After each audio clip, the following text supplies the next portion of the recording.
Good morning दोस्तों।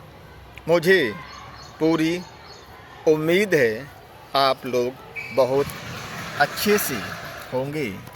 और आजकल गर्मियां बहुत ज़्यादा होने की वजह से सुबह में ही गर्मी का एहसास होने लग जाता है। आज मैं आपको एक चीज़ बताना चाहूँगा कि इस साल 2026 की गर्मियाँ बहुत ही ज़्यादा ख़राब यानी कि गर्मी बहुत ज़्यादा होगी। इसकी वजह है अल नीनो, एक ऐसा मौसमी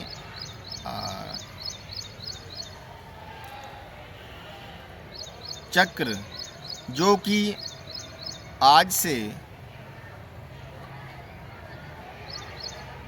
1800 या 1937 में आया था, यानी कि आज से ठीक 150 साल पहले एक साल ऐसा आया था जिसमें गर्मी बहुत ज़्यादा पड़ी थी। और वही गर्मी आज इस साल हम लोगों को महसूस हो रही है। लेकिन दोस्तों, सोचने वाली बात ये है कि उस वक्त तो एसी, पंखे, कूलर और दूसरी ठंडी करने वाली चीज़ें, इलेक्ट्रिसिटी तक नहीं थी, तो लोगों ने कैसे इतनी गर्मियों को काटा होगा। अब हम अपने टॉपिक पर आ जाते हैं। 1100 ईस्वी से लेकर 1200 ईस्वी के बीच में हमारे भारत में और पूरी दुनिया में क्या क्या हो रहा था। सबसे पहले भारत की बात करें तो भारत में राजपूत, जो कि राजस्थान के इलाकों में अपने छोटे छोटे राज्य बनाकर शासन कर रहे थे, जिनमें चौहान, परमार, सोलंकी, गैडवाल जैसे डायनेस्टियाँ छोटी छोटी थीं। और पृथ्वीराज चौहान, जिन्होंने महमूद गजनी से कई बार लड़ाइयाँ लड़ी थीं, काफ़ी प्रसिद्ध और बहादुर राजा माने जाते थे। आज भी पृथ्वीराज चौहान को राजपूतों का मुखिया, बहादुरी और संघर्ष के मामले में माना जा सकता है। मोहम्मद गौरी, जो कि पृथ्वीराज चौहान से कई बार हारा, और लेकिन मोहम्मद गौरी ने फिर भी हिंदुस्तान में, या यूँ कहें कि भारत के कई राज्यों में लगातार हमले जारी रखे। सन 1191 में पृथ्वीराज चौहान ने मोहम्मद गौरी को हरा दिया, लेकिन उसके ठीक एक साल के बाद 1192 में मोहम्मद गौरी ने दोबारा से पृथ्वीराज चौहान पर हमला किया, और इस दूसरी लड़ाई में पृथ्वीराज चौहान हार गए।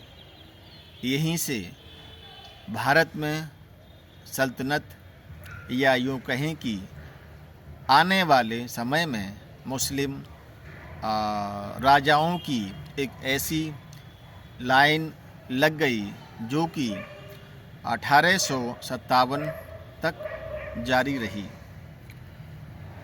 दिल्ली सल्तनत पर कुतुबुद्दीन ऐबक, जो कि एक गुलाम था, को मोहम्मद गौरी ने राजा बनाया और 1206 में दिल्ली सल्तनत की शुरुआत हुई, जिसके पहले सुल्तान कुतुबुद्दीन ऐबक को माना जाता है। और अगर पूरी बाकी दुनिया की बात करें तो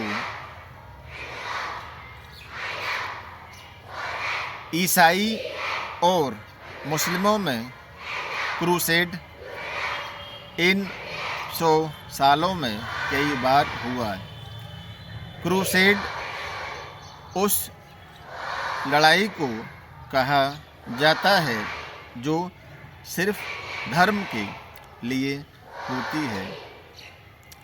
यरूशलेम, जो कि मुस्लिम, यहूदी, ईसाई तीनों धर्मों के लिए काफ़ी अहमियत रखता है, यानी कि यूँ कहें कि मुसलमानों के लिए मक्का मदीना के बाद यरूशलेम ही सबसे ज़्यादा मायने रखता है। वहीं ईसाइयों के लिए तो उनके धर्म स्थल, ये यूँ कहें कि यहूदी और ईसाइयों के लिए तो यरूशलेम ही सब कुछ है।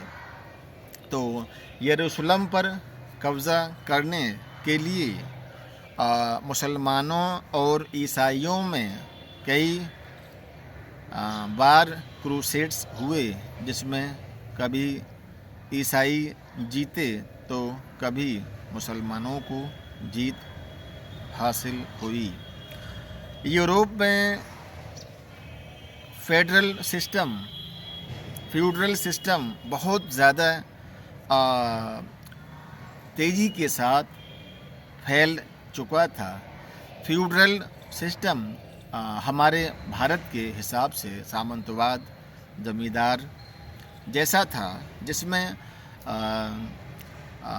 फ्यूडरल को अपनी सेना रखने का भी अधिकार था और यूरोप के कई राजा पूरी तरह से दूसरे राज्यों से अपनी लड़ाई लड़ने और अपने राज्य को सुरक्षित रखने के लिए पूरी तरह से इन जमींदारों पर ही डिपेंड थे, क्योंकि ये फ्यूडरल ही टैक्स वसूलते थे और उसी टैक्स से राजा को कुछ हिस्सा देकर अपने पास एक छोटी मोटी आर्मी भी रखते थे।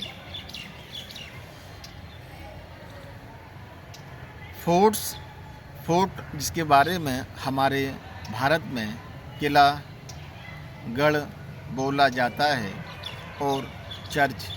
यूरोप में ये दो चीज़ें इन 1100 से 1200 साल के अंदर बहुत ही ज़्यादा बनी, और हर एक छोटे से राजा ने भी अपने लिए फोर्ट बनवाए, और कई राजाओं ने 2-3 से ज़्यादा फोर्ट बनाकर अपनी ताकत को दूसरे स्टेट के राजा को दिखाई और अपनी मजबूती को पूरी तरह से रखा। अगर चाइना की बात करें तो चाइना के पास सन 1200 में चंगेज़ खान, जिसने पूरी दुनिया में लगभग 60% ऐसा माना जाता है, पूरी दुनिया की 60% आबादी को जेनोसाइड की तरह मारा और आबादी को आधे से भी कम कर दिया। सन 1200 में चंगेज़ खान, जो कि मंगोलिया से एक बर्बर जाति का था, यानी एक खानाबदोश कम्युनिटी का सरदार था, उसने धीरे धीरे पूरी दुनिया पर तो नहीं कह सकते, लेकिन दुनिया के जो इम्पोर्टेंट स्टेट थे वहाँ पर ऐसी मारकाट मचाई कि पूरी दुनिया के राजा चंगेज़ खान की नाम से ही कांप जाते थे। आज के 100 सालों के इतिहास को आज यहीं पर ख़त्म करते हैं। मुझे पूरी उम्मीद है कि आपको अपने पुराने इतिहास को सुनने में बहुत ही ज़्यादा मज़ा आ रहा होगा। शुक्रिया।